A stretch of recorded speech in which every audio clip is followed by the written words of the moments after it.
Franck Moinil, coordinateur de projet Nouvelles Technologies au sein de l'UCP Mouvement Social des Aînés.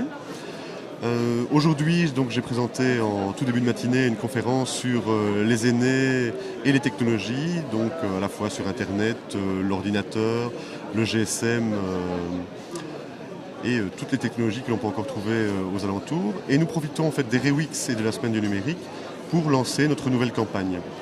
Donc, dans l'étude que nous avons menée l'année dernière, on remarquait que les aînés étaient en attente d'un soutien, d'un accompagnement pour s'approprier les technologies. Il était tout à fait logique que l'on lance une campagne, donc qui s'appelle l'éthique, pas de panique.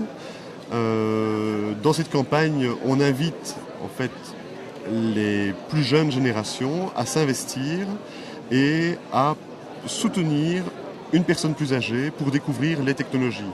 Donc que ce soit le GSM, l'Internet, l'ordinateur ou autre chose de technologique que l'on pourrait trouver dans la maison. Alors, non seulement on les accompagne, mais le deuxième objectif de la campagne, c'est de valoriser les relations inter- et intragénérationnelles, mais également d'aller plus loin et de retisser des relations et des liens sociaux au niveau du local.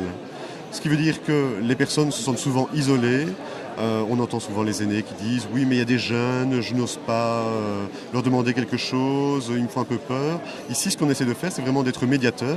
Et c'est le cadre donc, du TIC instructeur. Donc c'est vraiment un médiateur de savoir.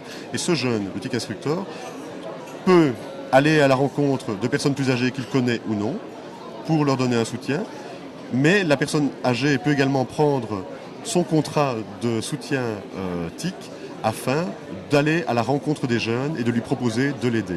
Nous avons pour cette campagne donc, mis deux outils à disposition du public. Premièrement, le dépliant qui présente la campagne, qui valorise à la fois les espaces cyberseniors, mais également les espaces publics en Wallonie. Ce petit folder donc, reprend le fameux contrat de soutien TIC pour soit les aînés le remettre à un jeune ou alors le jeune prendre contact avec une personne âgée. Et pour identifier la personne qui accompagnera, nous avons donc le badge TIC instructeur qui sera remis à la personne qui décidera d'agir volontairement et de donner son soutien à la personne de plus de 50 ans.